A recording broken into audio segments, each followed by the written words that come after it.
Pessoal, boa tarde. Um prazer estar aqui, é um prazer aceitar esse convite, Túlio, Fábio. Obrigado pela honra de trazer um pouco desse tema. Pessoal, acho que o meu maior desafio nessa tarde com vocês vai ser apresentar essa visão holística do que está acontecendo no mercado, não só o processo de consolidação, quais as principais tendências, onde estão os principais pontos. Não vou me ater a ler slides, tá certo? Tem um material bastante robusto que eu deixei também com a organização, mas para a gente discutir pontos relevantes aí que tocam o trabalho de vocês. Então, vamos lá? Tem muita coisa bacana aqui para a gente discutir. Só me apresentando, eu sou o Luiz Joaquim, né? Como o Fábio destacou, eu lidero a indústria de saúde numa consultoria internacional chamada Deloitte. Não sei se alguns de vocês conhecem, é uma consultoria considerada uma das Big Four. Então, lidero a indústria de saúde e também sou professor de temas correlatos a essa apresentação. Então, vai ser muito interessante discutir e apresentar para vocês aqui. Bom, sem mais delongas, já foi destacado o mundo em mudança, uma mudança enorme que faz com que negócios, companhias, organizações, segmentos passam ou precisam se repensar, né? Não adianta ter a mesma cabeça que tivemos algum tempo atrás. E quando a gente fala do mercado de saúde, eu sempre gosto de fazer algumas reflexões, né? Primeiro é que nesse amplo espectro de tecnologia, mudanças, inclusive mundiais, nós estamos vivenciando realmente algo bastante único e uma transformação e uma guerra tecnológica em curso, né, que acontece aí paralelo a todas as discussões de saúde. E eu costumo colocar que não é mais uma questão de tamanho, não é a companhia maior, a empresa maior que ganha mais espaço, mas é sim aquela que for mais ágil em entender essas mudanças e adaptar seus produtos e serviços. E isso fica claro quando a gente vê gráficos como esse que mostram companhias que estão ficando, né, que são companhias gigantes no mundo, mas estão ficando cada vez menos tempo nessa posição, dando espaço para outros, chamadas unicórnios, né, outros negócios, outros modelos que passam a entrar dentro do segmento. Acho que está claro para nós, vivenciamos um mundo digital, muitos de vocês certamente fizeram uso de algumas dessas aplicações no dia de hoje, mais de uma com certeza. Isso mostra o âmbito digital, né? E quando a gente fala do setor de saúde, é importante fazer alguns paralelos aqui, né? Quando a gente fala de inovação, olha a inovação que nós tivemos, por exemplo, no setor de transportes, né? A gente fala das carruagens, locomotivas, carros, aviões. Hoje discutimos serviço on demand, carros autônomos e outros modelos mais. E muitas vezes essas discussões, essas inovações vêm por repensar talvez algumas máximas. No campo dos transportes, só para fazer um paralelo muito rápido, vocês devem se recordar, muitos aqui na sua juventude, eu estou com 46 anos, com 18 anos eu tinha essa máxima. Eu quero ter o meu carro, com 18 anos eu estava na frente da autoescola. Isso já não é uma verdade. Se vocês perguntarem para os mais jovens, quem tem filhos nessa idade, vai ver que os mais jovens não fazem questão de ter carro, muitas vezes não faz questão de ter carta. Então mudou. Aquela máxima do passado já não existe mais. São outras. Então, é o primeiro paralelo. Não vamos nos prender a algumas máximas que a própria saúde vai nos trazer. O segundo ponto são os bancos. Muito utilizado como referência, inclusive para o segmento de saúde, muitas vezes se faz esse paralelo. E os bancos, vocês vão se recordar do passado para cá, das grandes agências, a esses ATMs horrorosos, passando por internet, passando por mobile. Hoje discutimos criptomoeda, ativos digitais, blockchain, são outros modelos, né? São outras discussões. Vocês recordam, muitos de vocês iam aos bancos todas as semanas, né? Hoje muitos não se recordam a última vez que foi a um banco físico. E isso acontece porque muitas vezes os grandes castelos que imperam naquele segmento, como é o caso dos bancos aqui representado por Itaú, Bradesco, Santander e Banco do Brasil, eles são desafiados, e desafiados por novos modelos, novos, né? Mexendo no status quo daquele setor. E aqui a gente vê uma série de novos entrantes, as famosas fintechs, desafiando, muitas delas inclusive com apoio de mudanças regulatórias. Então, quando a gente fala de um setor amplamente regulamentado, como o segmento financeiro e como o segmento de saúde, é importante estar atento a essas mudanças. E olha que interessante, muitas vezes não é só uma questão de mudança, não é uma questão só de inovação. Esse líder que passou pelo Banco do Brasil, ele fala que o próprio Banco do Brasil, lá em 2012, pensou em um cartão digital, sem anuidade, serviços 100% digitais. Um sucesso, 100 mil novos clientes. Mas o banco ligou para ele e falou assim, ô Gueitiro, para com esse projeto, cara.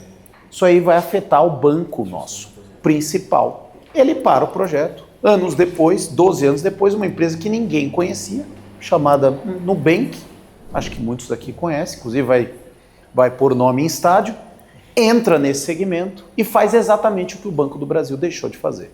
E aqui tem números que reforçam o que se perdeu da não disciplina da execução ou de olhar para essa inovação. Então, mais uma vez, um exemplo de outro setor. Quando a gente fala da saúde, muita coisa está em curso, né? Terminando esses paralelos, muitas mudanças. E algumas delas tocam diretamente a oncologia, tocam diretamente a especialidade de vocês. E aqui eu vou trazer alguns highlights bastante rápidos.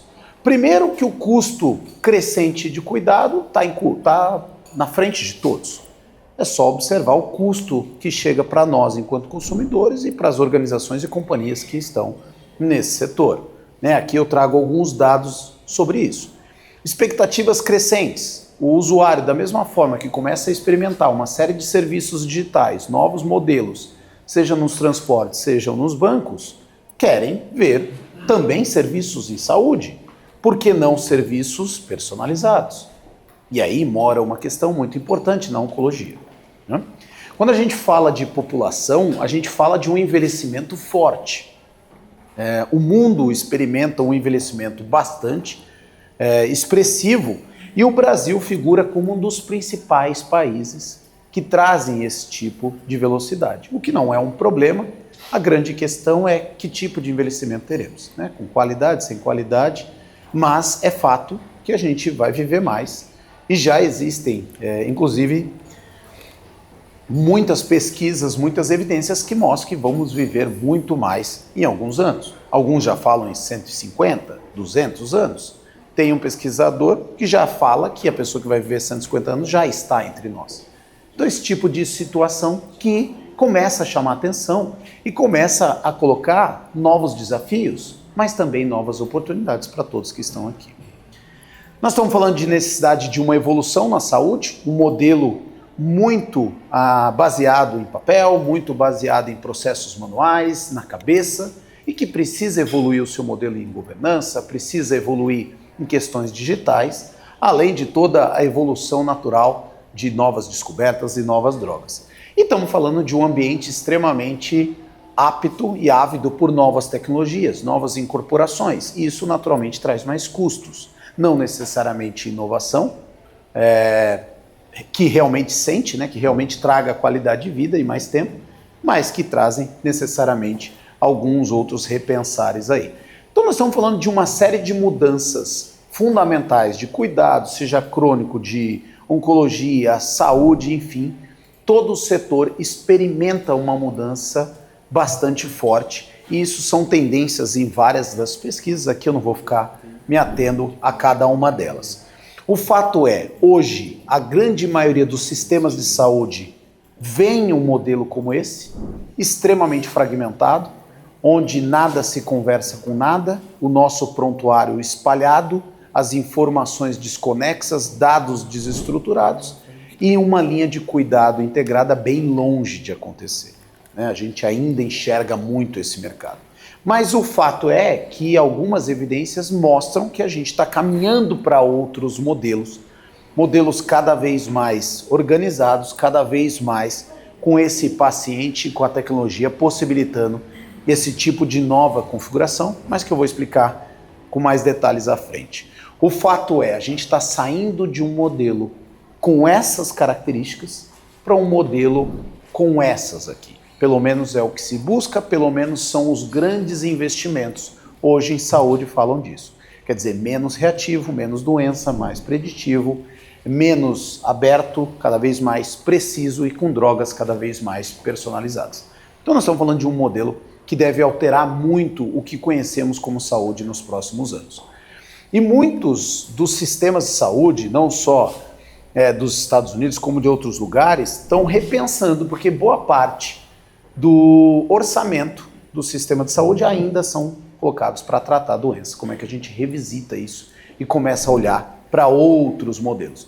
Um exemplo disso é a própria Europa, por exemplo, que está repensando e que, ao olhar para trás, percebe que boa parte do seu investimento está realmente para a doença e não para um tratamento cada vez mais preventivo, cada vez mais olhando para essa camada de cima aqui. Muito mais proativo, muito mais saúde. Então são mudanças que os sistemas de saúde têm repensado e que naturalmente vai afetar o trabalho de todos, né? Não só de vocês, oncologistas, como de outros profissionais, outras especialidades, como da população em geral e nós, enquanto consumidores de saúde.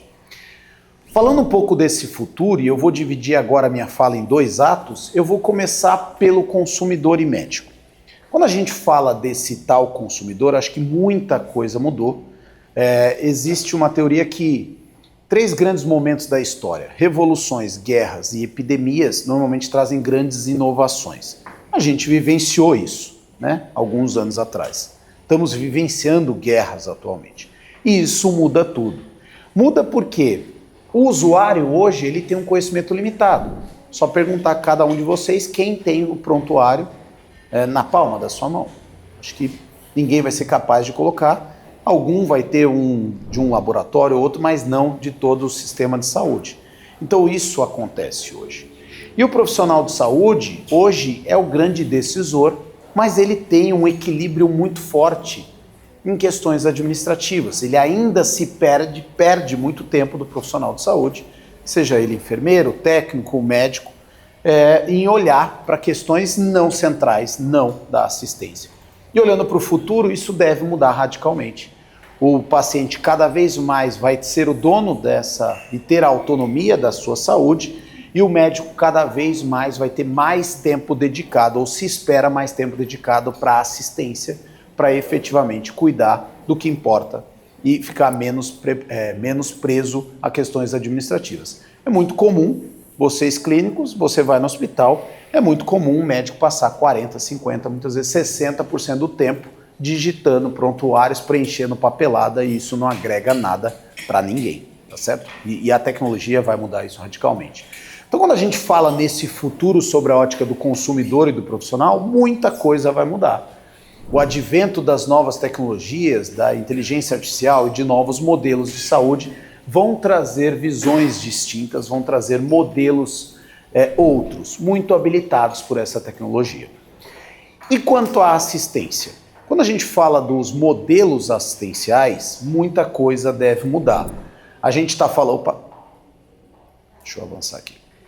A gente vai mudar radicalmente. Então, primeiro, como é que a gente engaja vocês médicos, como é que engajam esse novo consumidor cada vez mais CEO da sua jornada e das suas questões clínicas? Na assistência hospitalar, uma mudança talvez menos de curto prazo, né? A gente viu ali consumidores e profissionais de saúde mudando até 2030. O hospital, como que é o futuro do hospital, né? Foi colocado aqui, muitos dos doutores e doutoras aqui de hospitais relevantes no Brasil. O que deve mudar para esses hospitais? Basicamente 3 grandes coisas. Quando a gente fala do futuro hospitalar, são 3 grandes mudanças. A primeira é que o hospital, no futuro, tende a se transformar em uma estrutura realmente de alta complexidade.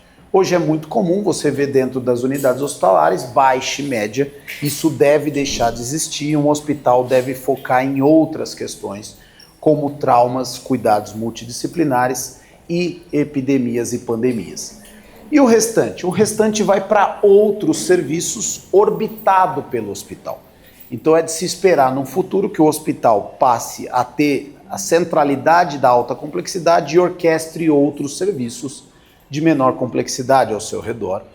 E é também de se esperar 2 mudanças fundamentais. A primeira são a chegada dos hospitais virtuais, os hospitais digitais, os hospitais por IA.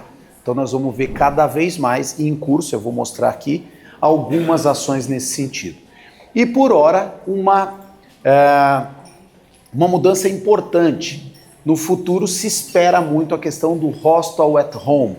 Como é que esses hospitais em casa, cada vez mais habilitado por novas tecnologias, novos devices, internet das coisas médicas, sensores, vão possibilitar que muitos dos atendimentos que hoje são executados nessas unidades comecem nas nossas casas.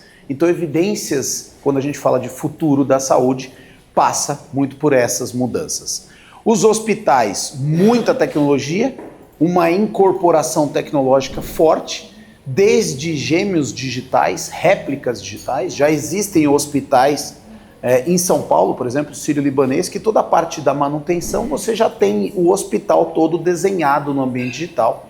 Quem não se recorda daquele filme Minority Report, é quase aquilo onde você consegue fazer experimentos, por exemplo, numa manutenção, antes mesmo de fazer ou quebrar qualquer azulejo. Você consegue entender, por exemplo, mudanças significativas, fazendo réplicas desses ativos no ambiente digital. Então é o uso do metaverso, por exemplo, nesse sentido. Quando a gente fala de saúde digital, quando a gente fala de futuro e muita tecnologia, os dados vão precisar ser naturalmente cada vez mais conectados e é de se esperar cada vez mais o surgimento de torres de controle, centros de comando, além de questões de robótica. Então também é de se esperar um avanço cada vez mais forte e as cirurgias assistidas por robô devem ganhar cada vez mais força no Brasil.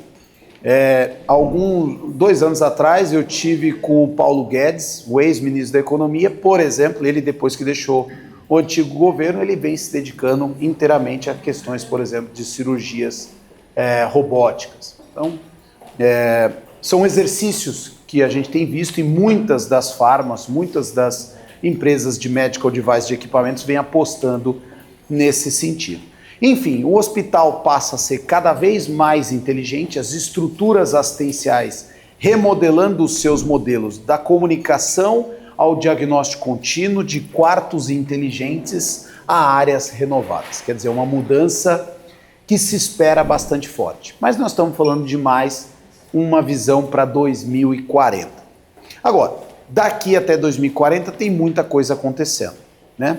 O ano passado, não sei se vocês tiveram a oportunidade de ver, mas sai essa reportagem falando que a China inaugura um hospital totalmente operado por IA, né? Essa notícia, vejam aqui, foi de maio de 2025, completou agora, alguns dias atrás, 1 ano. E aí muitos podem me perguntar, pô Joaquim, mas é na China, lá é realmente uma revolução, é outro país, E esse aqui? Então nós estamos falando de movimentos que já chegou, né, que estão em curso, que há discussões relevantes, como por exemplo a criação do primeiro hospital inteligente em São Paulo, que vai ser construído ali no espaço ou na estrutura do complexo Hospital das Clínicas. Então já está acontecendo, tem assuntos e conversas relevantes sobre isso.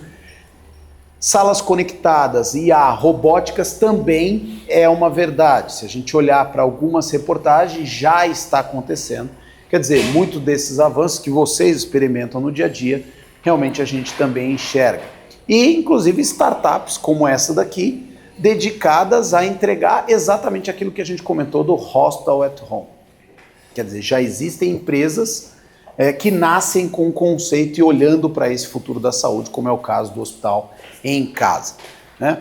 O fato é uma mudança importante que o mundo está olhando ou precisa olhar cada vez menos ou só um olhar para a doença e cada vez mais um olhar para a saúde.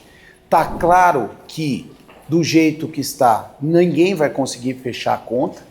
O envelhecimento vai colocar mais pressão nos serviços, no uso de serviços, e hoje a gente já vem vendo uma série de serviços colapsados. É só olhar o Sistema Único de Saúde, que é um belíssimo sistema, mas tem dificuldade de atender. A própria NHS, uma outra referência em termos de sistema de saúde, muito referenciada em vários congressos, também com problemas, com filas, enfim. Então os próprios sistemas de saúde vêm revisitando os seus modelos e um olhar muito forte nesse sentido é que a gente vai precisar antecipar, já que ninguém vai conseguir fechar a conta ou conseguir entregar o serviço que a população exige. No Brasil, muitas discussões, né? O Túlio comentou aqui, uma delas, né, aqui eu não vou entrar em detalhe, Uma delas, e que impacta diretamente as instituições que vocês trabalham, é a consolidação. Eu trouxe aqui um composê de informações a respeito disso, mas sim, é um mercado ávido, é um mercado cada vez mais observado por investidores, mas também é um mercado cada vez mais EBITDA driven. Então a gente vai falar muito desse foco financeiro e que vem muitas vezes tirando, né, oportunidades e mais do que isso, achatando, forçando modelos nada adequados, inclusive para médicos, né? Então a gente vai falar bastante disso aqui. Então a grande questão é o que a gente precisa ou deve fazer dentro desse cenário. A grande questão é que o mundo, os sistemas, as companhias precisam naturalmente refletir estrategicamente os seus modelos. Em um mundo em mudança, novas necessidades, produtos e serviços novos, pacientes envelhecendo, encarecimento do sistema de saúde, é preciso revisitar. Muitas vezes as aspirações, produtos e serviços, como é que a gente está levando os nossos modelos de negócio, modelos de atuação e todas as nossas competências e gestão dentro desse novo formato, né? É preciso olhar para isso.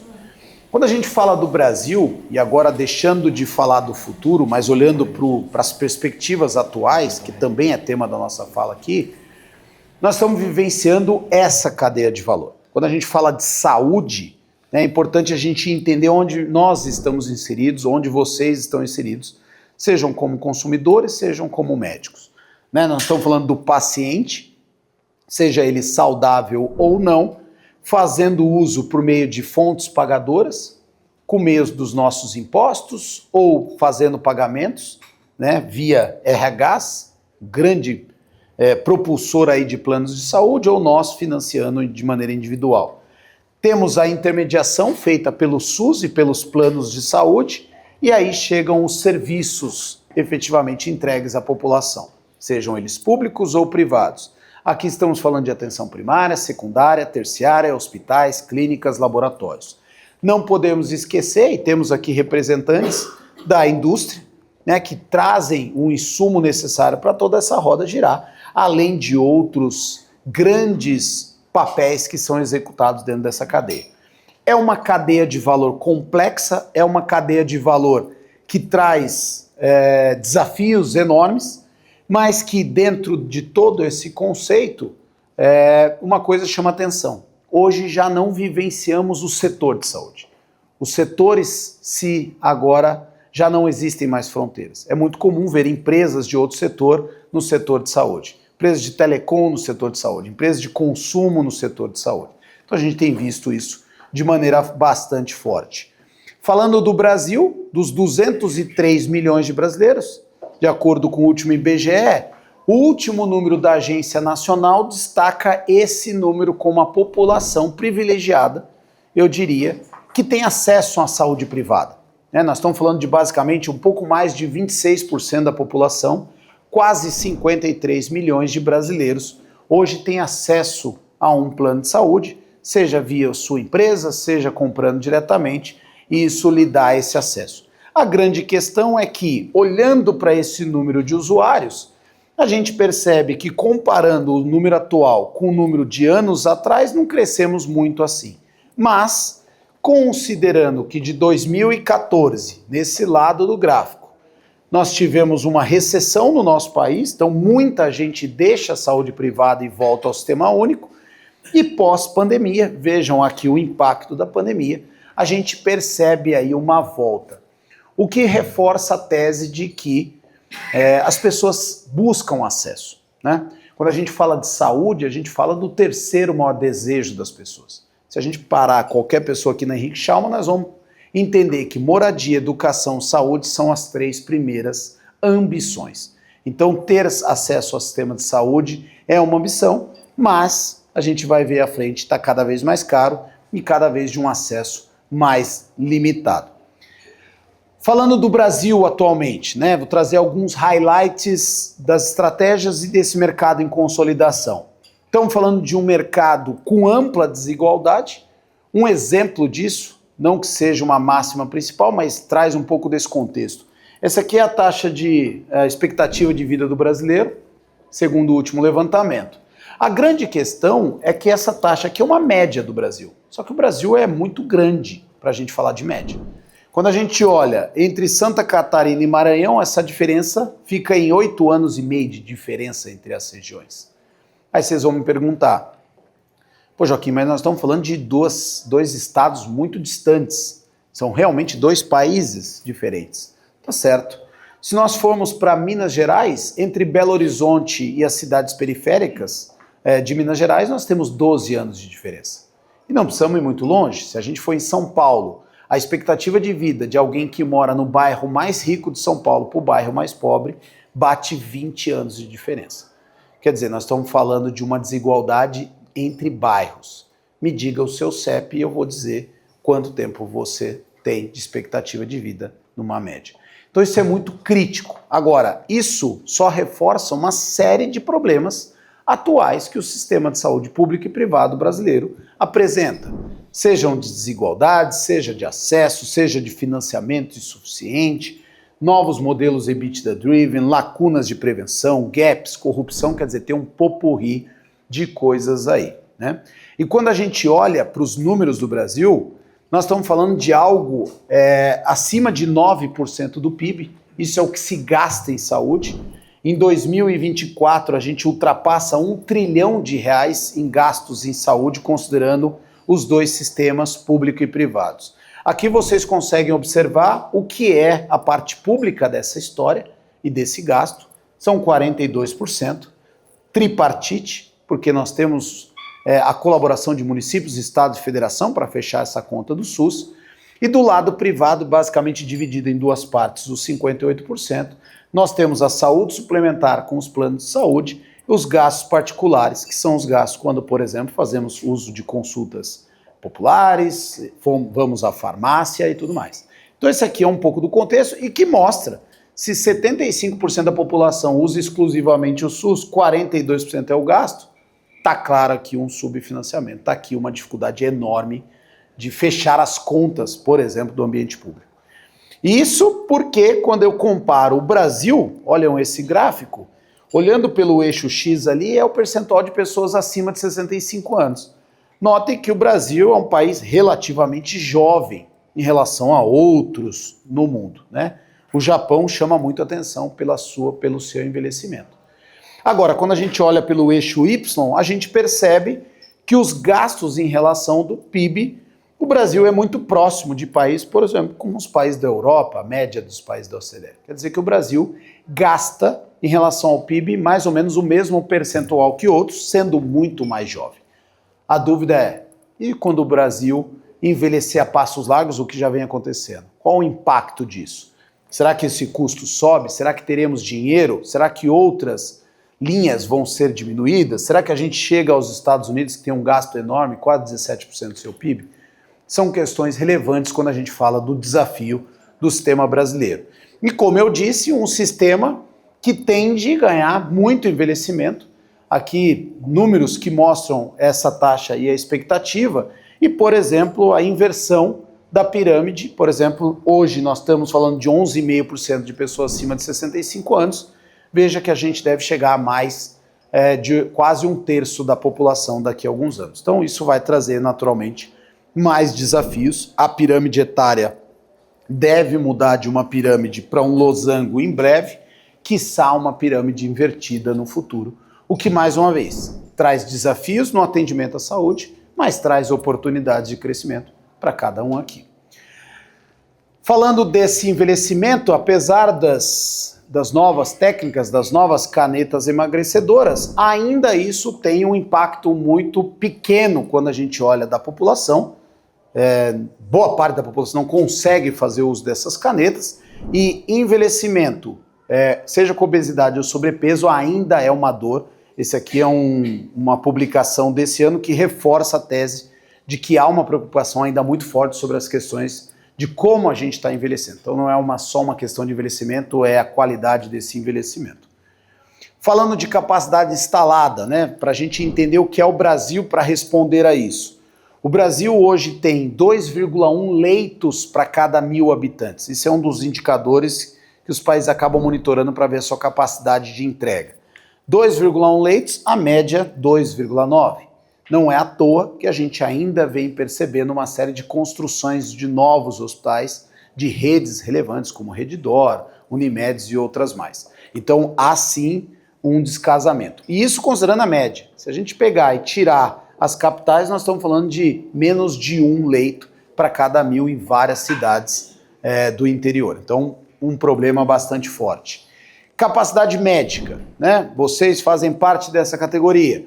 O ano passado a gente chega em 635 mil médicos, quase 3 médicos para cada 1.000 habitantes. Esse é o número do Brasil, vem crescendo a passos largos quando a gente olha nos últimos anos, e segundo as expectativas e as novas formações médicas, devemos chegar em 2035 a 1.150.000 médicos, o que nos traria a uma média de 5,25 médicos para cada 1.000 habitantes. A grande questão aqui, a exemplo do leito, não é a média, porque quando a gente vê aquele 3 e a gente abre alguns estados aqui, por exemplo, Distrito Federal e Maranhão, olha a diferença de distribuição de capacidade médica. Então não é uma questão de média, mas também de distribuição, onde estão esses médicos nesse atendimento, né? Como eu disse, o Brasil hoje tem quase 3, os países da OCDE, a média é 3,7 médicos, então quer dizer, aqui tem um espaço abaixo, mas a gente viu a formação, a gente não deve ter problema com relação, mais uma vez, à média, mas tem a ver muito com relação à distribuição. E não só, vocês sabem tão bem, a formação médica também é colocada em xeque. Praticamente nos últimos anos, muitas faculdades foram criadas e com uma qualidade do médico que está vindo por aí muito questionada, né? A qualidade desse ensino. Então não adianta, mais uma vez, a gente colocar quase 50 mil médicos por ano, mas quem está chegando, né? A qualidade desse profissional, dessa profissional. Então, são temas que tocam aí, por exemplo, a nossa capacidade de entrega, sejam eleitos ou profissionais médicos. Toda essa desigualdade, né, em números separados, eles acabam sendo reforçados quando perguntada para a população qual percentual da população tem alguma questão de saúde e não está conseguindo encontrar o acesso. E aqui é um percentual, e notadamente a gente percebe 2 Brasis aqui. Uma coisa é o centro-norte, outra coisa é o centro-sul. Quer dizer, a gente vê na pele e sente na pele o que é a desigualdade espalhada. Como eu disse, eu dou aula no Ensino Einstein já há alguns anos e alguns sábados atrás eu estava dando aula, o secretário de saúde estava assistindo. Ele falou, pô Joaquim, eu posso conversar com a sala em um determinado momento? Eu falei, pode. Aí eu parei em um determinado momento, ele veio, ele olhou e falou assim, vocês não sabem o que é saúde no Brasil. Eu vou explicar como é lá no Pará.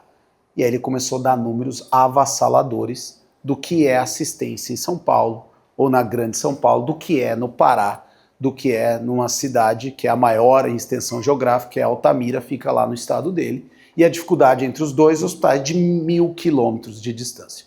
Então assim, a gente tem condições muito críticas ainda no nosso país. Se fala muito de futuro, se fala muito de IA, se fala muito daquelas tendências, mas temos ainda problemas básicos, né? Se a gente percebe que a gente ainda tem problema de saneamento básico, a gente tem ainda questões muito significativas para tratar.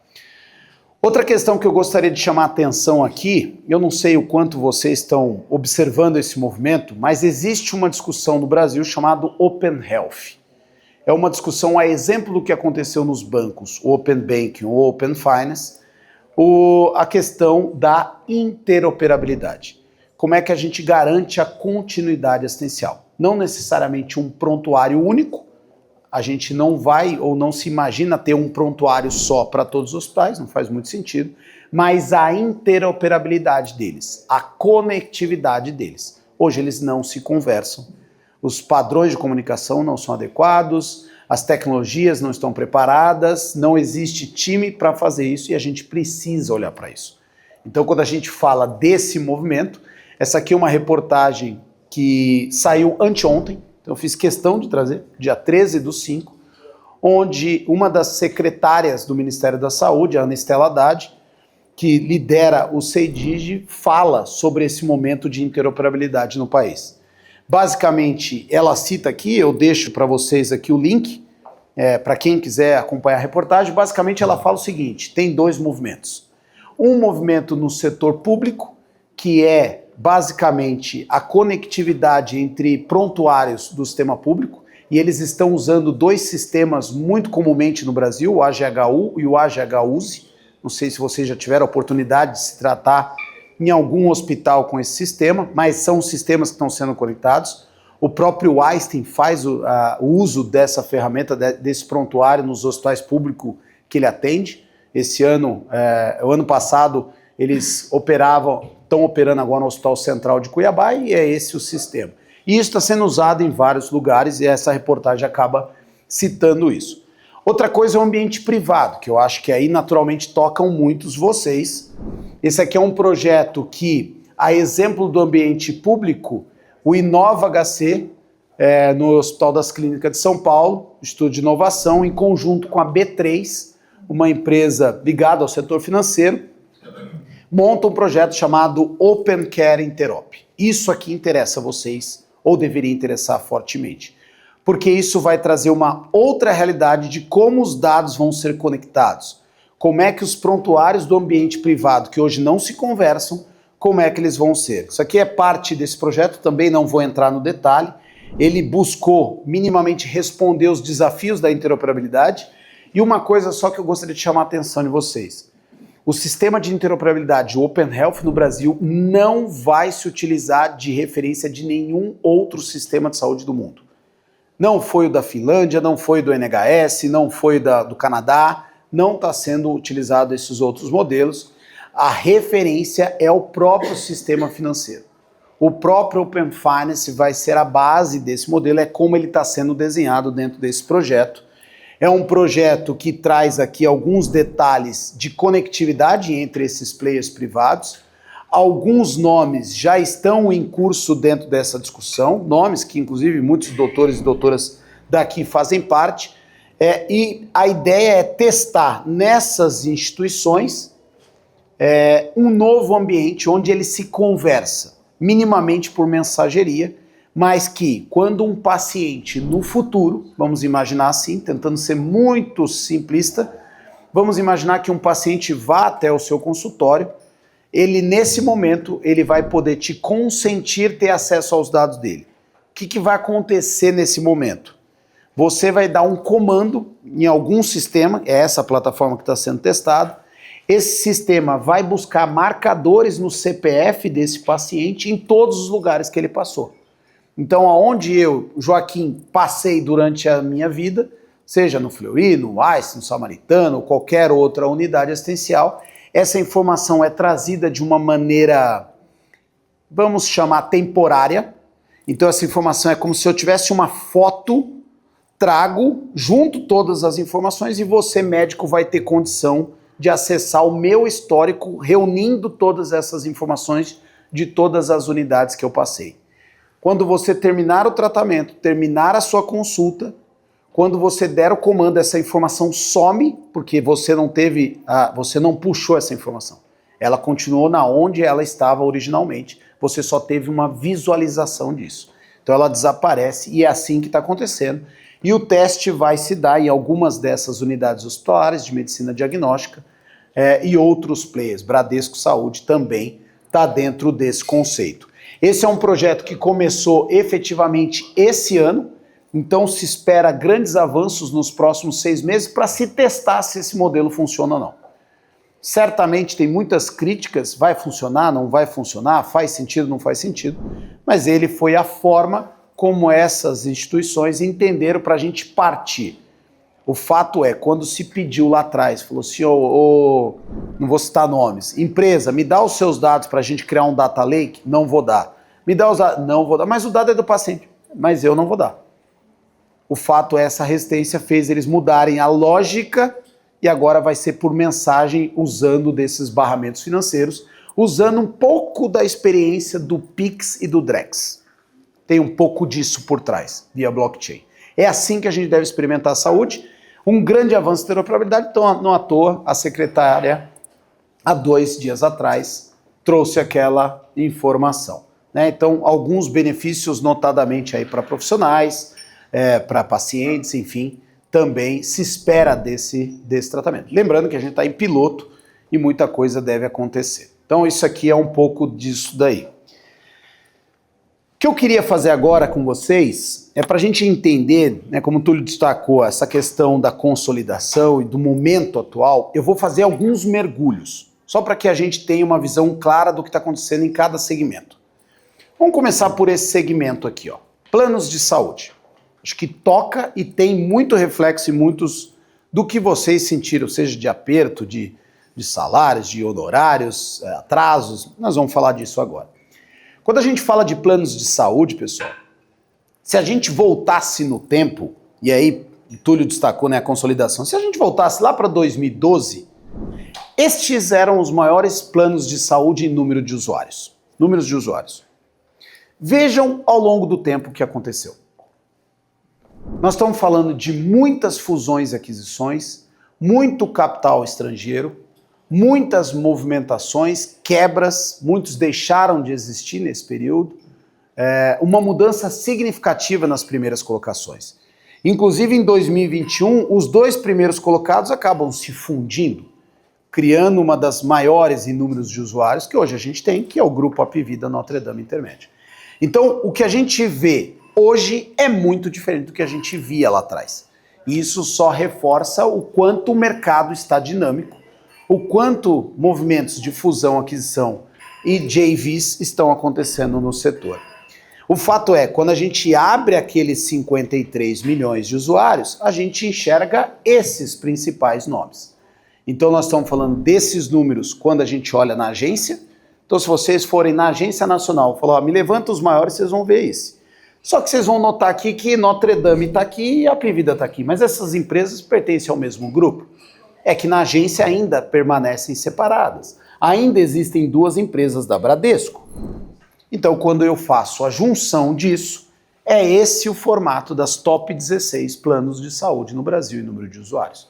Então, é este o mercado, é este o palco competitivo que hoje essas top 10 pressionam, porque 65% dos usuários de plano de saúde estão concentrados nessas grandes e elas acabam tendo uma força enorme, seja de verticalização ou de pressão sobre honorários, que certamente vocês estão sentindo diariamente. Então, números bastante importantes. Outra coisa que chama atenção, existe um dos principais indicadores de performance no plano de saúde, é chamado sinistralidade. Se vocês não ouviram, vão ouvir certamente. O que é isso? É a relação do sinistro versus a receita de contraprestação, a mensalidade. Quanto o usuário gastou de assistência versus o que ele pagou de mensalidade. Este aqui é a sinistralidade de cada uma das 5 modalidades de plano de saúde que tem no Brasil, que muitos de vocês atendem beneficiários delas. As autogestões, por exemplo, como CACI, como Saúde Petrobras, como Vale, como Postal, são exemplos dessa. São planos de saúde criados para atender colaboradores independentes de uma empresa. As cooperativas, certamente muitos aqui atendem pacientes da Unimed. Nós estamos falando de uma empresa importante também e de uma pujança importante. As filantrópicas, estamos falando de plano de saúde filantrópico, como a Fundação São Francisco Xavier, aqui em São Paulo, o São Cristóvão Saúde na Moca. Estamos falando das medicinas de grupo, o maior grupo deles. Estamos falando de empresas como a Mil, empresas como a Apvida, como o Prevent Senior, como outras dentro desse segmento. E as seguradoras, empresas como Bradesco, Sul América, Porto, fazem parte desse agrupamento. Vejam a sinistralidade de cada uma delas ao longo dos anos. Uma coisa chama atenção, esse momento. O que aconteceu aqui, pessoal? Pandemia. O que aconteceu na pandemia? As pessoas se distanciaram, lockdowns, crianças não indo na escola, muitos procedimentos seletivos cancelados, lembra? Segurados, vocês acompanharam isso. O que aconteceu? Assistência lá embaixo, sinistralidade lá embaixo. Resultado das operadoras, o melhor da história. Por quê? Porque numa fotografia, numa janela de tempo, as pessoas não usaram. Não quer dizer que elas não iam usar. Quando elas voltam a usar, e aí o reflexo nos anos seguintes, você vê que a sinistralidade estoura. E o ano de 2021 e o ano de 2022 é onde isso explode. As operadoras ficam acuadas, o resultado vai lá embaixo, eu vou mostrar para vocês, e aí a pressão sobre os prestadores e os médicos acontece de maneira avassaladora. Vocês devem sentir isso até hoje. É verdade, porém, que desde o segundo trimestre de 2023, com os reajustes repassados às empresas e às pessoas, os planos de saúde, que também aumentaram o rigor dos seus controles, forçaram a mão em muitas coisas, começou a recuperar, em tese, uma sinistralidade mais factível. E também é verdade que os planos de saúde estão melhores do que estava pré-pandemia. Também é uma verdade. E isso fica claro quando a gente olha essa sinistralidade combinada. Então, as operadoras vinham de uma sinistralidade de 84, cai para 77, 7 pontos percentuais a menos, sobe avassaladoramente a quase 90% no final de 2022 e com esse repasse começa a diminuir e hoje vem percebendo um momento muito melhor. Então, sim, os planos de saúde, na sua grande maioria, estão muito melhores do que tiveram, em especial em 2022, que foi o momento mais crítico. E isso representa esse resultado operacional das operadoras. Aqui na pandemia, explodem de ganhar dinheiro. Os planos de saúde ganhavam, de maneira operacional, em torno de 7 bilhões somados, vão para 20, caem para menos 11 e agora voltaram a recuperar. E se a gente olhar antes da pandemia, melhor do que foi pré. Então, nós estamos falando de um segmento que passou por um turbilhão para cima e para baixo nos últimos anos. Os números não deixam mentir isso.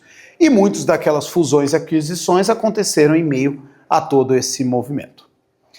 Vamos para um segundo mergulho. Segmento hospitalar.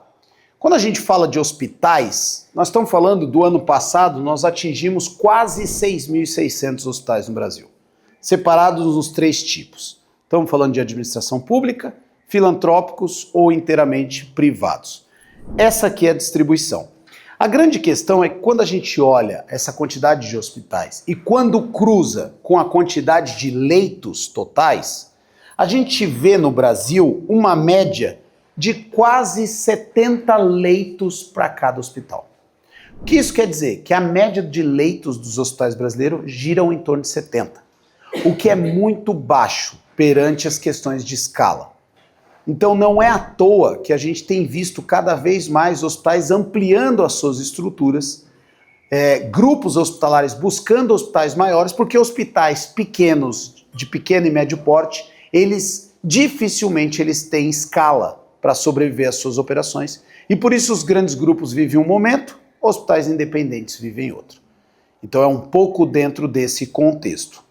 Como é que nós estamos no Brasil, olhando para esse cenário? Fazendo uma tradução dos maiores players, como nós fizemos para operadoras de plano, aqui estão os principais nomes no ambiente hospitalar. Nós estamos falando de leitos, não vou falar de hospitais. Os hospitais vocês conseguem enxergar aqui na barra de cinza. Falando de leitos, e eu vou fazer um disclaimer importante aqui. Se e somente se as Unimedes fossem uma só, se as Unimedes fossem um bloco só, elas teriam mais de 14 mil leitos, 176 hospitais. Mas as Unimedes não funcionam de maneira integrada. Elas são basicamente quase 340 espalhadas. Então, se eu tirar a Unimed, considerando esse modelo, o maior player, nós estamos falando da Redditor, com 13.555 leitos, 76 hospitais próprios e 3 operados por eles. E a gente consegue perceber como está a evolução dos outros nomes. A Apvida Notre Dame, quem olha fala, mas não é uma operadora, Joaquim? Você falou rede hospitalar? É. Vejam a força da verticalização.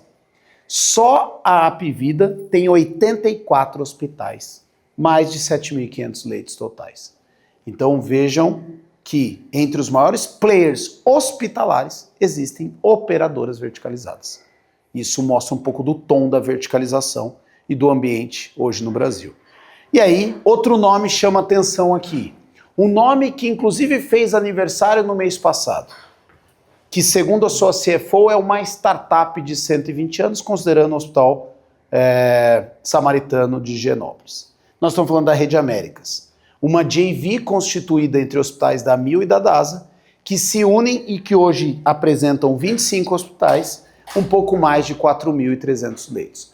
É assim que estão organizados as principais hospitais. Isso aqui eu não juntei hospitais filantrópicos, como os hospitais Santas Casas, da CMB, mas uma conotação um pouco mais privada. Nomes também ganham força. Mater Dei, vou citar, Cora, Hospital Care, Atena, são outros nomes que a gente também vai citar. Então, esse é um pouco desse exercício. A exemplo que eu falei, que as operadoras, naquele momento tenso, pressionaram os hospitais, e certamente os hospitais pressionaram vocês, vejam alguns indicadores que reforçam essa tese. Primeira, taxa de ocupação. Nós estamos falando dessa taxa de ocupação dos hospitais. Falando um pouco de média de permanência dos hospitais, há em curso uma queda bastante significativa. Segundo o último levantamento, que vai ser inclusive divulgado agora em alguns dias, quem tiver na semana que vem na Hospitalar vai ver esse número, é esse aqui, ó. Nós estamos falando de 3,76 dias de média de permanência. Agora o que chama atenção e toca muitos vocês é isso aqui, ó. Isso é inacreditável. A glose inicial que as operadoras aplicam nos hospitais gira em torno de 16%. Um determinado ano, o pessoal da Austrália queria vir para o Brasil e me perguntou: pô, Joaquim, você consegue abrir uma discussão em algum grupo hospitalar no Brasil? Consigo. E aí nós fizemos uma roda como essa aqui, brasileiros dessa rede hospitalar que nos recebeu e mais os australianos. Conversa vai, conversa menos, conversa vai, conversa vai. Um dos integrantes do Brasil faz a pergunta para o pessoal da Austrália: como é que é a glosa na Austrália? Primeiro que nesse momento o inglês falhou, porque eles não tinham. O que é glosa? O nosso é 16 inicial. Quando eles perguntaram, aí eu intervi e falei: não, glosa, deixa eu tentar explicar. Bom, glosa é quando um hospital faz a cobrança das contas médicas e a operadora se nega a pagar uma parte disso. Ela glosa, ela se nega e vai para uma discussão e depois, no final dessa discussão, se vê o que paga ou não. O pessoal da Austrália olhou para mim e falou: mas isso não é roubo, Joaquim? Naquele momento eu quase acionei a campainha, vamos para o intervalo, mas não tinha essa alternativa. Não é que é bem roubo. Não, deixa eu me explicar. Se um hospital cobrou X, não tem que pagar X? Ele não usou efetivamente X? Todo mundo se entreolhou. E se cobrou X, a operadora não deveria pagar X porque é o correto? Ela também não deveria honrar os compromissos? Todo mundo se entreolhou. O fato é, a gente tem uma desconfiança e uma deslealdade entre esses dois players que impactam vocês, tá certo? É o hospital que também fabrica a conta, vocês sabem disso. Tem vários hospitais com metas de conversão na emergência, vocês devem saber disso, tá certo? Eu dou aula para vários alunos médicos, inclusive um médico falou assim: Joaquim, sabe o que define a minha triagem? Se o paciente vai internar na emergência? Eu falei: a condição clínica do paciente? Ele falou: não, a carteirinha. Eu falei: a carteirinha? O que tem a ver a carteirinha se ele vai internar ou não? É simples, se a carteirinha for do meu plano de saúde, eu mando ele para casa.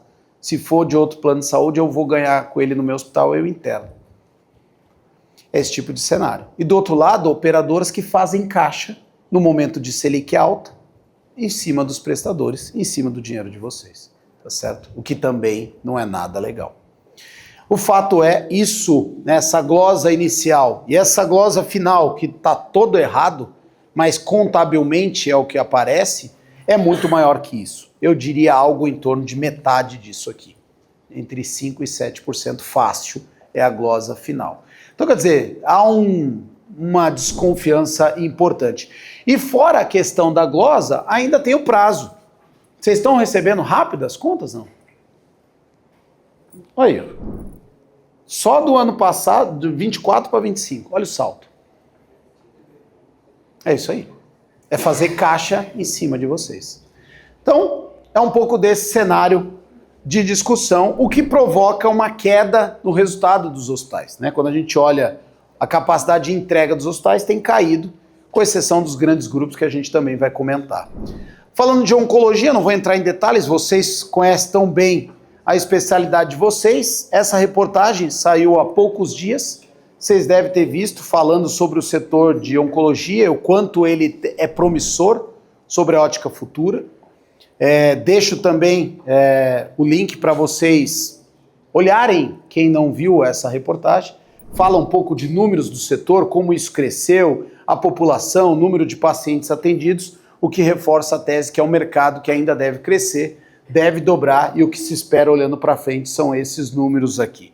Então, a tese de oncologia ainda é muito forte, não é à toa que várias instituições acabam olhando para isso. É claro que tem algumas que a gente também vai citar, está no momento mais delicado dentro da tese.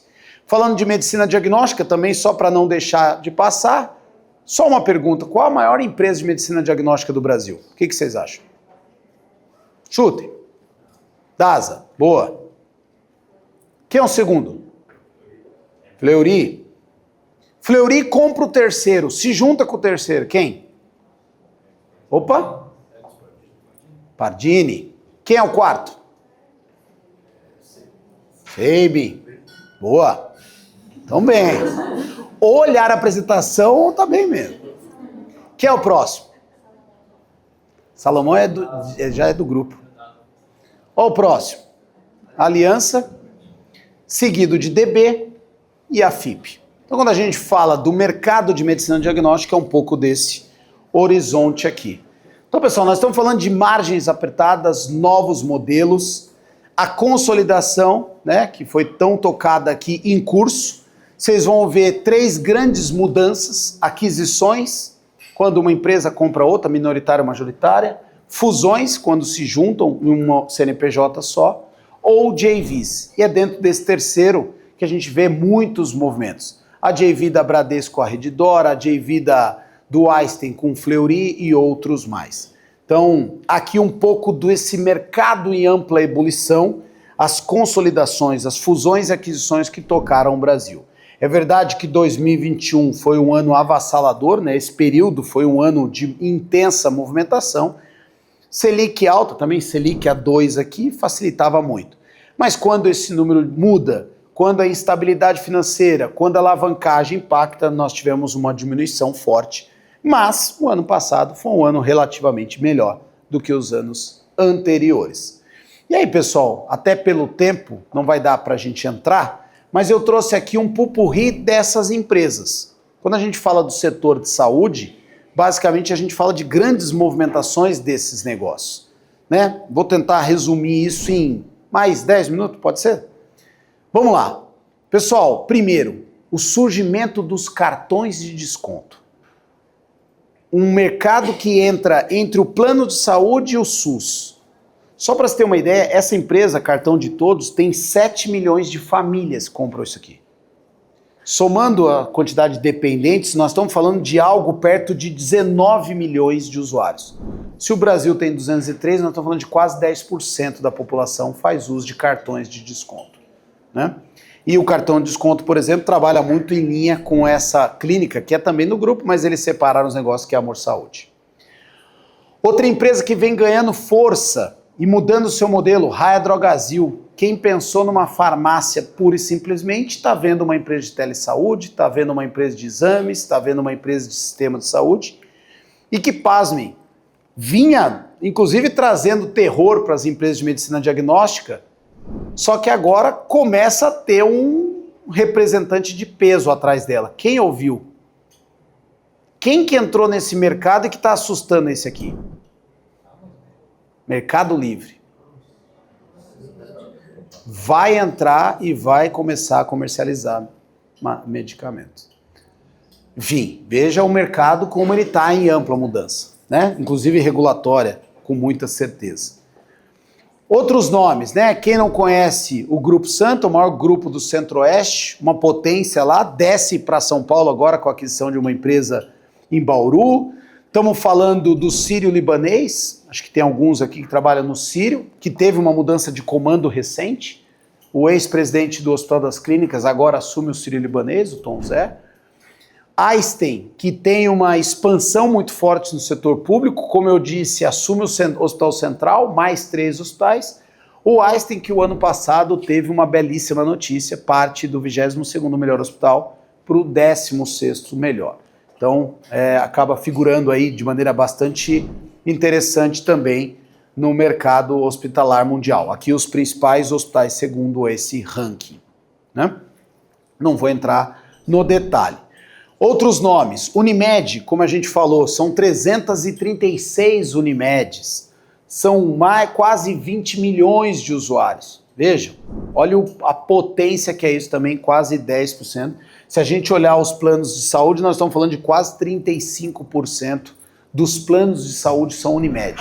Quer dizer, daqueles 53, se eu estou falando de 20 milhões, 19 milhões aqui, assistência médica hospitalar, se eu deixar só assistência médica dá em torno de uns 16, 17, nós estamos falando de algo perto de 35%. Então uma potência, como a gente já destacou. Fleury vem entregando novos modelos, novos horizontes, novas avenidas, B2C, B2B, novos modelos. Estamos falando da Amil se reinventando dentro dessa nova liderança. A Amil, que foi adquirida em 2023, a OHG vende essa operação para o ex-fundador da Qualicorp e vem se reinventando dentro do mercado com alguns números bastante interessantes. Aqui, só para dar o exemplo, né?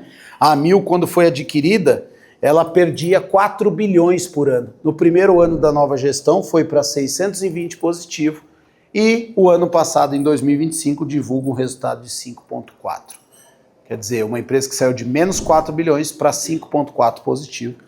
Não vou justificar aqui as ações e o que está por trás, mas mostra a pujança de alguém que estava caindo no tempo e começa a dar alguns sinais importantes. DASA que volta à origem, volta o seu modelo de negócio à medicina diagnóstica e cria uma JV com a própria Amil, a Rede Américas que a gente comentou. Então aqui números relevantes desses dados que saíram esses últimos dias. Eu fiz questão de trazer dados que acabaram de sair do forno aí, que é o primeiro trimestre. O Grupo Cora, para quem conhece os hospitais aqui, são hospitais, é uma rede que compra hospitais no Espírito Santo e depois vem avançando fortemente no Ceará e outras regiões do Centro-Oeste, uma outra rede hospitalar importante, aqui presente em algumas regiões importantes brasileiras. E Mater Dei, né, uma grande referência em Minas Gerais, depois do seu IPO, que abre capital, faz novas aquisições, monta uma nova unidade em Salvador, vem buscando integrar as suas operações e ganhar sinergia dentro dela. E o nome emblemático, e que está aí realmente no momento mais delicado, e inclusive esse resultado eu fiz questão de passar a noite, porque ele foi atualizado ontem, tá certo? Então vocês já estão com material com atualização de ontem. Oncoclínicas, né? Esse gigante que nasce com uma tese bastante forte, são 142 unidades em 49 cidades, mas que passa um momento muito delicado, né? E quando a gente olha os números, reforçam essa tese. Vejam o EBITDA negativo, resultado da sua operação negativa. É um barato, né, que você começa a ver esses balanços, essas demonstrações, todo mundo compara o primeiro trimestre com o primeiro trimestre. Você tem que considerar a sazonalidade. Todos fazem isso. Aqui, se eu comparar, eu caio, né? Aí é melhor comparar com o quarto aqui. Você vê que tem a história do passado a gente conta às vezes como quer, né? Mas enfim, você vê que uma perda importante de receita, EBITDA caindo, lucro líquido, olha aqui, ó. Ó o lucro líquido. Não é à toa que passa por um momento muito difícil. E dentro desse momento muito difícil, um dos maiores problemas do setor hoje que impactam naturalmente o negócio de vocês, a carreira de vocês, é isso aqui, ó. Chama alavancagem. O quanto essas empresas estão endividadas e há uma taxa de Selic acima de 14% vem tirando o sono. É o caso da Oncoclínicas que bate 5,2%. O que isso significa? significa que a dívida dela é 5,2 vezes o resultado que ela solta por ano. Quer dizer que para ela pagar as dívidas, ela tem que 5 anos de resultado para pagar a dívida. Só que essa dívida fica 14,5% mais cara todo ano. Temos um problema grave nesse importante player oncológico aqui, os números para quem... E números, como eu disse, que acabaram de sair do forno, foi ontem à noite e ainda está repercutindo muitas vezes em vários grupos de WhatsApp aí. Alguns outros nomes para fechar: Hospital São Luís, Redditor, uma potência em termos de hospitais, 76. Aqui resultados da Redditor, né, do primeiro trimestre, um acréscimo de 10% na sua receita, também é uma empresa que vem bastante ajustada, e quando a gente fala da dívida líquida dela, enquanto aquele é 5, alguma coisa, a Redditor é 1,7. O ideal seria em torno de 1. E um outro grande grupo que mostra o momento. Vocês ouviram falar da Brad Saúde? Pessoal, o Bradesco resolveu unir todos os seus negócios de saúde. Ele uniu a Odontoprev com a Bradesco Saúde, com os hospitais da Atlântica, enfim. Fez a junção desses negócios. A Horizon, empresa de tecnologia, a Cortex, uma venture capital, a Croma, empresa, a JV de oncologia com a BP e com o Fleury, a Meu Doutor, as clínicas Nova Med de atenção primária, a presença forte de quase 25% da Bradesco, maior acionista do Fleury, a própria Bradesco, né, planos de saúde e planos odontológicos, a rede de hospitais dele com o Grupo Santa, com a Dor, com o Einstein, com o Mater Dei. Não sei se todos sabem, mas está para sair um hospital na Vila Mariana de 302 leitos, uma JV da Bradesco com o Einstein, e está para sair um hospital na Zona Norte com o Mater Dei, 251 leitos, também mais uma JV, dentro daqueles movimentos de consolidação, esse um outro horizonte. E por fim, outra empresa que passa por uma desconfiança do setor e do mercado, a Pivida Notre Dame, que vem com alguns modelos, com seu modelo hiper verticalizado, funcionando com algum valor no norte e nordeste, mas com uma desconfiança do seu valor entregue em regiões de maior competição. E aqui uma discussão importante dessa companhia, que passa também por alguns processos. Altamente verticalizada desde a sua fundação, muita consolidação, e que em 2021 para 2022 funde as duas operações, criando essa empresa nacional. Então nós estamos falando de... vocês se lembram do War, aquele jogo? Pois é, nós estamos jogando o War, e esse é o War da saúde. As peças estão no tabuleiro e os canhões estão se movimentando. A gente podia falar de outras coisas, mas dá tempo da gente discutir. Obrigado. Quem tem a espada é o médico ou a operadora? Quem tem a caneta mágica? Se você olhasse no passado, certamente o médico tinha muito mais força. Considerando um movimento de ampla consolidação, cada vez mais o médico está com menos poder da caneta e menos poder decisório. Quem prescreve no final do dia? O operador e os seus protocolos. Exatamente. E aí uma questão aqui, Fábio. A questão do EBITDA driven. Cadê o paciente nessa história? Não, era a minha próxima pergunta. Quem é o ator principal? Exato. Essa é uma grande como questão. Tornar o paciente o ator principal? Essa é a pergunta de 1 milhão. O Dr. Fábio podia ter me perguntado qual é a cor que eu favorito. Tá certo? Mas vamos lá. O ator principal deveria ser, certamente, o paciente no centro de estudo. Mas hoje ele navega bem à margem, quiçá esquecido, vendo grupos hospitalares focados dentro do seu EBITDA. Simples assim. Alguns com maior dificuldade, passaram mais com as operadoras, agora estou no momento melhor, mas algumas com um pouco mais de refresco, com um resultado melhor, as farmacêuticas certamente dentro desse segmento que tem um respiro maior em termos de horizonte, o paciente no final do dia sendo guiado por não assistência, por resultado econômico e nada no centro dessa história. Certo? Eu acho que esse é um grande problema nosso. E o médico, que é a grande motor propulsor disso daqui totalmente escanteado e pressionado pelas margens, seja no começo pelos prestadores que estão sendo pressionados pelas operadoras, como a gente mostrou aqui. De tudo que você mostrou, senão eu vou ficar... Eu queria tocar em 2 pontos, na verdade. São 2 pontos que talvez sejam 2 assuntos. Um falando sobre oncoclínicas, no sentido, existe um modelo hoje, hospitalar principal, que a gente está buscando e pela geração do paciente, ainda existe e é possível, seja em capital e ou cidades menores, modelos tipo somente de clínica. Quer dizer, isso é realmente o que a gente achava que era, vou deshospitalizar e vale a pena? Será que esse tipo de modelo de oncoclínicas é sustentável no futuro? E segundo, sobre a oncoclínica, será que ela não é um exemplo de que talvez essas grandes consolidações também têm que serem revistas, que provavelmente vai acontecer com oncoclínicas, com os resultados de ontem, assim, 3 vezes maior, né, o endividamento e o valor?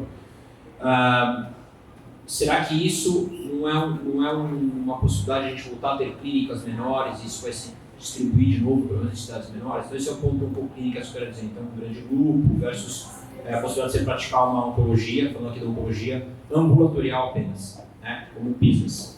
O segundo ponto, será que não está na hora da gente avançar aquela discussão que eu sei que já existe sobre convênios low cost? Não é incorreto, inverídico, sacana para com o paciente e o médico a gente ter a Apivida e afins em que cobram barato e não entregam, mas são regulados pela mesma lei e qualquer outra funcionalidade da UNIT, assim por diante. Então, esses 2 pontos que eu queria tocar. Não sabia que ia ser tão difícil assim, não. Meu filho? Vou tentar ir de trás para frente. Vamos começar pela oncoclínicas. Quando a gente fala do modelo oncoclínicas, a gente pode fazer 2 paralelos aqui. Oncoclínicas e DASA. 2 empresas altamente ativas no mercado de M&A nos últimos anos. Oncoclínicas nasce como clínicas oncológicas, mas avançando em outras estratégias como hospitalar. DASA, medicina diagnóstica avançando em hospitais com a rede ímpar, novos sistemas de gestão de RH e outros desenhos. O que se mostrou essas 2 teses? Falha na estratégia. A dispersão quando você deixa de focar naquilo que você é bom. Você abriu muito o leque e essa abertura fez você se perder do seu negócio raiz. Acho que todo mundo aqui fala e já ouviu falar em diversificação. É melhor pôr em mais cestas, né? Não se coloca todos os ovos numa cesta só. A grande questão é que quando você diversifica demais, há uma perda de valor, há uma erosão no valor.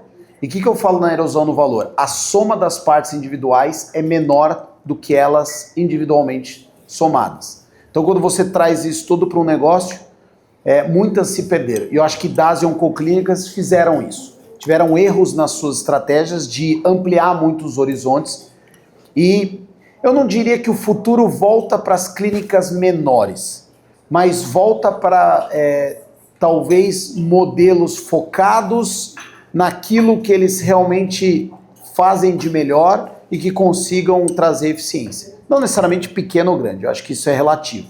Mas você abrir muito, esses 2 exemplos mostram. E tanto oncoclínicas quanto o DASA estão agora no que eles chamam de back to the basics. Volta para onde a gente nasceu. DASA voltando à medicina diagnóstica, deixa os hospitais que ela não sabia operar de maneira integrada, passou para Rede Américas e deixa lá com o Lício para tocar esse negócio, e a oncoclínicas voltando. O problema da oncoclínicas é, diante de uma série de problemas ao longo do tempo, e tem problemas inclusive de questões financeiras aqui, ainda tem um banco master aí nessa história. E aí colocou uma pá de cal ali relevante dentro desse modelo. Vocês devem ter ouvido falar alguns dias atrás, eventualmente a Porto e o Fleury poderiam aportar dinheiro, já desistiram da ideia. Então você vê que o negócio está complexo. Hoje se tem muita dúvida de como ele vai sair disso e o mercado está olhando com muitos olhos para essa operação e para essa companhia, quais os próximos passos. Se perdeu muita turnover de executivos, também é uma sinalização clara para o mercado que você não está seguro na sua estratégia. Então acho que são exemplos de oncoclínicas. Falando do futuro do hospitalar, como a gente viu ali, há uma tendência forte pelo ajuste das complexidades. Então, os hospitais voltando a focar naquilo que é alta complexidade. Por exemplo, o Einstein está aos poucos tirando toda a baixa e média do seu hospital do Morumbi e deve jogar para as outras unidades. Isso deve ser uma constante em outras também. Então, esse movimento é um movimento bastante forte. Falando de clínicas, eu acho que ela sempre vai ser uma mola propulsora. Ela sempre vai ser um agente importante, ainda num país continental como o nosso, com questões como a nossa. Então eu acho que ela sempre vai ter um papel fundamental. A grande questão é como esse sistema é remunerado. Aí a gente entra num outro tema sensível do setor, que é o Value-Based Healthcare. Como é que a gente sai de um modelo fee-for-service, que paga por volume, que paga por procedimento, e como é que a gente evolui em modelos novos, mais inovadores, e que trazem valor à mesa. Então acho que esse é o segundo ponto. Falando de Apivida, quando a gente fala de Apivida, olha que interessante, né? Vamos entender um pouco dos números. Qual o ticket médio de uma Apivida, considerada low cost? R$300, arredondando, R$300. Qual outra low cost? Atena Saúde, em torno de R$280 a R$290. Compete ali direto com a Apivida. Uma Bradesco, quanto nós estamos falando de uma Bradesco? Nós estamos falando de R$1.100, R$1.300. Uma Sul América 900, uma Unimed 500, é ali que estão girando os tickets médios ou a média das mensalidades. Vamos voltar para a Apivida. Vender um plano de 300, o que ela está entregando? E aí uma questão de maneira muito... E eu ouvi isso de um grande executivo em Minas Gerais. Ele falou assim, ó, a Apivida, ela entrega valor no Nordeste. Aí você pode achar estranho. Ela falou, no Nordeste você não vê o médico no setor público. Você não consegue ver o médico no SUS. Quando uma operadora que cobra 300 coloca um médico na frente, você pode falar o que for, tem um valor na mesa. Você está falando com o médico. Mas é residente, é ruim. Vamos isolar as discussões. Tem valor na mesa. Porque lá o sistema único é muito frágil. Quando a gente desce para o Sudeste, e era a grande ambição da Apivida lá atrás, que ela nasce em Fortaleza e ela expande, queria entrar muito em São Paulo, quando ela perde a Green Line, não sei quem lembra da operadora Green Line, ela perdeu a disputa com a Notre Dame, ela vai e compra de um peso de ouro um grupo chamado Grupo São Francisco no interior de São Paulo. Sim, é a entrada deles em São Paulo. E aí depois se junta com a Notre Dame. A grande questão é que o valor, a Santa Casa lá do Ceará tem uma diferença enorme da Santa Casa de Belo Horizonte. E aí a entrega de valor dos mesmos 300 do que ela se propõe a fazer no Sul e Sudeste, ela está queimando pastilha aqui, ela está errada. Ela não vai conseguir entregar, ela vai ter que ter um ajuste de rota importante, porque o valor que ela entrega em algumas regiões não é o mesmo das outras. Porque em São Paulo a competitividade é maior, o sistema único de saúde é muito mais bem postado, você tem hospitais públicos muito melhores que inclusive hospitais privados. Então o nível de competição é outro e a entrega de valor é outra. E ela é muito questionada sobre isso, sobre o quanto ela é restritiva, sobre o quanto o modelo low cost interfere numa boa assistência.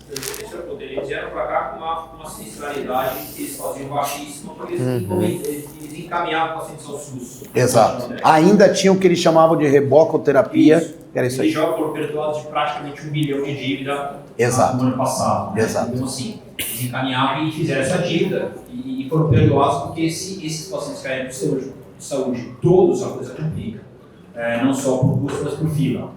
É isso. Mas o ponto Isso é o ressarcimento SUS que eles não pagaram. Eles pagaram porque eles caminhavam quase 1 milhão de pessoas. É isso aí. Isso mesmo. Bom, mas o ponto é que eles tinham essa parte de sinistralidade. Lá abaixo eles faziam, que eles não tinham tanto, né? Você não conseguia jogar o paciente a sinistralidade aqui no Sul-Sudeste, eles compraram, que é o grupo lá em Ribeirão, assim por diante, O São Francisco. eles realmente tiveram esse problema. Mas a minha pergunta é, a gente não deveria então ter uma regra para quem cobra R$300 diferente? Porque eles estão sendo medidos com a mesma regra de quem paga um ticket médio de R$1.100.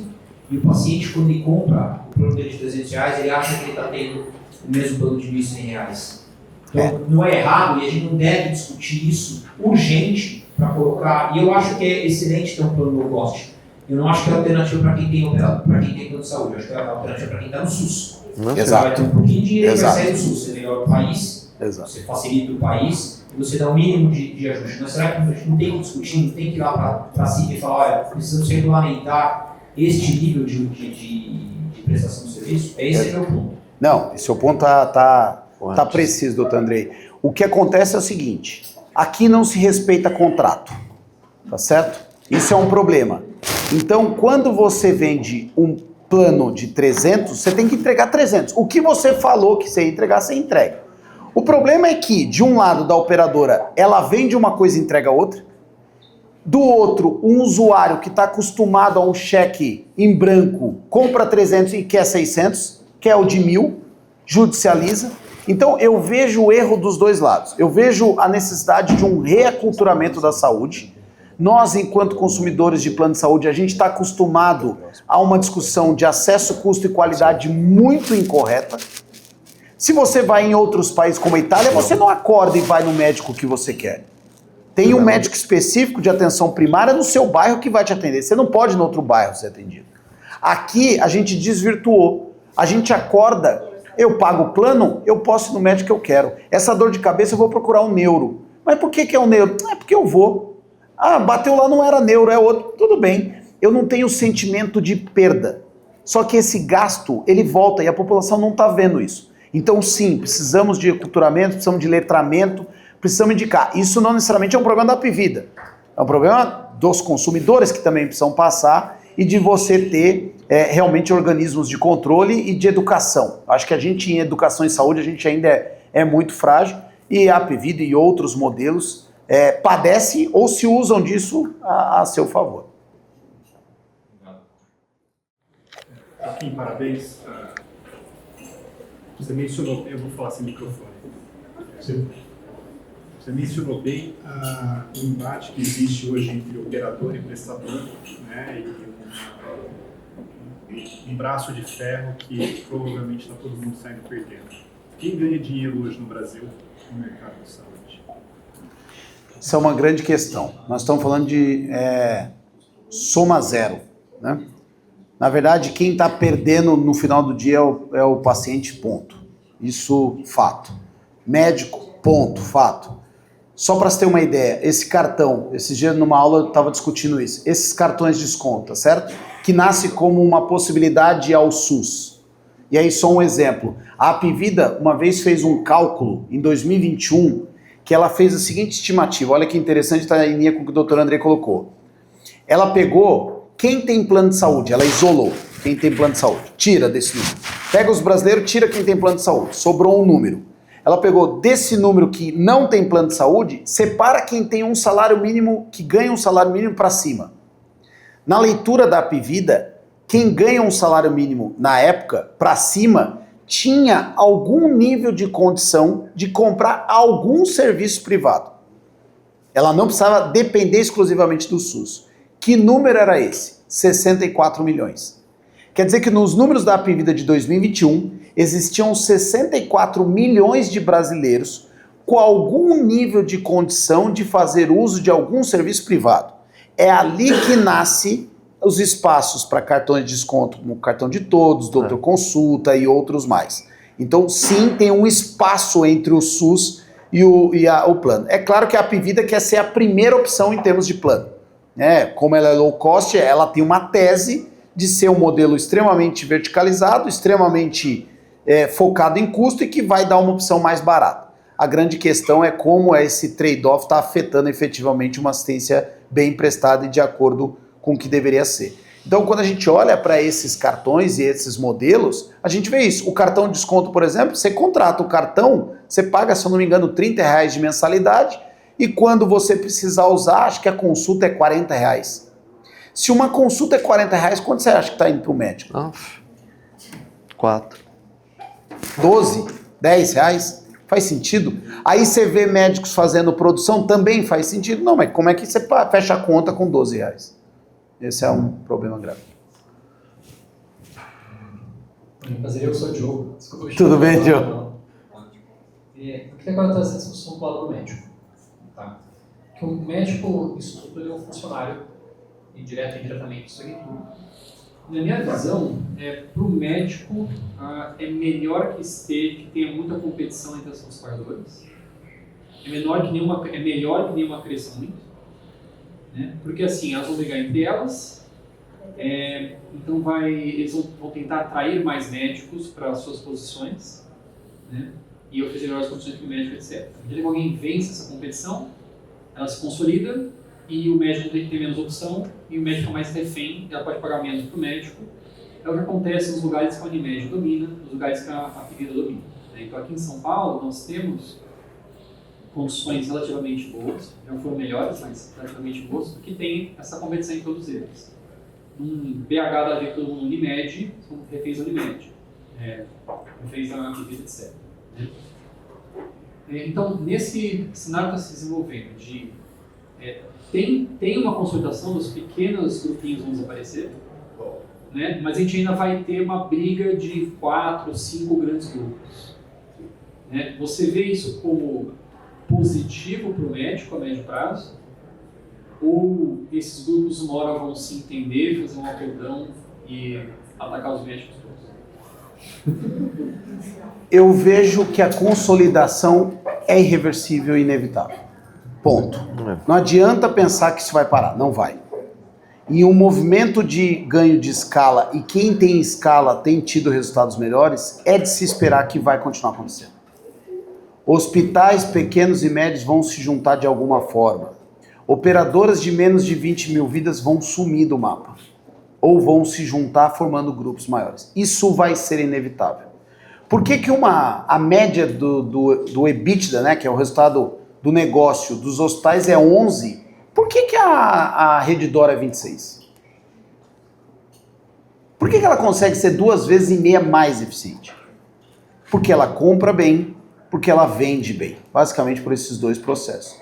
Então ela tem um poder de barganha enorme com as fontes pagadoras, e ela impõe isso nas tabelas, e porque ela compra muito bem para os seus 76 hospitais, mais 3 operados por ela. Então, o ganho da escala vai ser inevitável. Falando do médico, eu acho que no futuro, quando a gente fala de custo-efetividade, quando a gente fala de uma mudança de doença para a saúde, a gente vai ter uma mudança significativa do estímulo que está por trás dessa história. E aí, para mim, o futuro passa a ser como é que a gente vai entregar serviço de alta qualidade, custo efetivo, olhando para esses novos desenhos de remuneração. Então eu acho que o médico vai ser sim, vai continuar refém dessas consolidações, porque ela é inevitável. Acho que grupos que forçam muito a mão vão perder, não vão ter sustentabilidade futura. Não sei se esses modelos muito low cost, eles vão entregar e uma hora a população vai acordar. Cara, eu tô fingindo que eu tô comprando e alguém tá fingindo que tá me entregando. Eu acho que isso em algum momento, ou elas mudam, e pode mudar. Também eu vejo muita gente falar, o modelo Apivida é fadado. Gente, a China, alguns dias atrás, se eu falasse que isso daqui era da China, todo mundo torceria o nariz. Aqui no Valet eu estacionei um carro chinês, e eu levo o meu bem mais precioso, que é a minha família, num carro chinês. Então assim, não dá para cravar. Eu acho que tanto a Apivida, como o Bradesco, como outros modelos, eles vão se reinventando dentro desse conceito, né? Falando em grandes grupos, sim, o mercado está se desenhando em grandes avenidas. Uma delas, notadamente a Apivida Notre Dame, não podemos perder, é um grande player. Nós estamos falando de 19 milhões de usuários, nós estamos falando de 84 hospitais, uma rede verticalizada e uma presença nacional importante. Ponto. Momento delicado valuation lá embaixo mercado batendo mas ontem eu estava vendo um podcast, o cara falou, eu vou comprar a ação da Apivida porque está subprecificado. Aí é uma questão de olhar. Outra avenida, Unimed, não dá para negar. Nós estamos falando de 340 Unimeds, 92% de presença nacional, uma pujança em termos de hospitais. Também é uma outra grande avenida em termos de negócio de saúde. Aí nós temos a rede formada por Amil, DASA e Rede Américas. Está se formando uma terceira grande estrada aqui. E o outro lado, Redditor, Sul América e a Brad Saúde, que tem fortes conexões, também com uma outra praça. Não é à toa que o Paulo Moll, presidente da Redditor, fala: com a Bradesco, agora eu vou para o interior de São Paulo. Agora eu desafio a Unimed no interior. Porque antes eu não desafiava, porque só com Sul América eu não tinha força. Quando eu coloco 20, 30 mil vidas da Sul América, mais 20, 30 mil da Bradesco, já me cabe um hospital de 100 leitos ali. Então, eu acho que são 4 grandes avenidas que se desenham. Outra avenida que se desenha são as parcerias público-privadas. E vejo com muito bons olhos essas relações entre Sírio, o setor público, o AIST e o setor público. Eu acho que isso tende a ganhar. E espero e jogo muita força às autogestões. Eu acho que ela é um modelo genuíno de saúde, que paga-se bem, boas tabelas, não é predatório sobre a ótica de turnover, não olha o churn como as outras olham, porque hoje, Diogo, quando eu chego para uma operadora e falo: cara, o que você está fazendo de prevenção? Ele fala assim: Joaquim, para com isso, cara. Para que eu vou falar de prevenção se 20% da minha carteira roda todos os anos? Eu vou investir para ele ir para outra. Quer dizer, a gente está com um pensamento, um ciclo vicioso. E eu acho que as autogestões é uma outra força que está caindo, mas deveria ter um outro olhar. Do lado da farma, a gente está vendo uma pressão também do Trump, querendo mais transparência nos preços, os ganhos e assim por diante. E a gente vê algumas grandes farmas começando a mexer no direct to consumer. Então a Pfizer está vendendo, vários outros. Você vê a possibilidade disso acontecer no Brasil? Quando a gente fala de farmas, é importante a gente dividir 2 grandes grupos. O que são as farmas nacionais, muito focadas no canal varejo farmacêutico, farmácias, genéricos, OTC. Aí nós estamos falando de Ipera, nós estamos falando de CIMED, nós estamos falando de Libes, EMS, né, o grupo NC Farma, voltadas ao canal retail, com muitas dificuldades de margem, porque começa a competir com produtos indianos, chineses. Quando a gente fala das Global Pharmas, Pfizer, Takeda, AstraZeneca, eu vejo a estratégia voltada a medicamentos inovadores e doenças raras. Elas sabem que as grandes margens continuam em produtos com patente, vêm se dedicando a isso, a novas áreas terapêuticas, a novas moléculas. A AstraZeneca vem aí com algumas moléculas, um pipeline mais robusto. Outras, como vocês sabem, no próximo mês vão perder patentes importantes, como a do Ozempic. Então, assim, vejo isso. E vejo uma discussão em cima dessa patente. O quanto ela é predatória, o quanto ela impossibilita acesso. Então, a gente tem que se discutir, sim. Eu acho que é uma discussão não só do Trump, mas uma discussão. Eu estava vendo uma reportagem agora do novo presidente da Anvisa, por exemplo. O grande foco deles era filas. A grande estratégia dele é porque da pandemia para cá tem uma cacetada lá, para regulamentar novos medicamentos, está durando 3, 4 anos, o que deveria ser 6, 12 meses no máximo. Então, assim, eu vejo esses movimentos na indústria farmacêutica.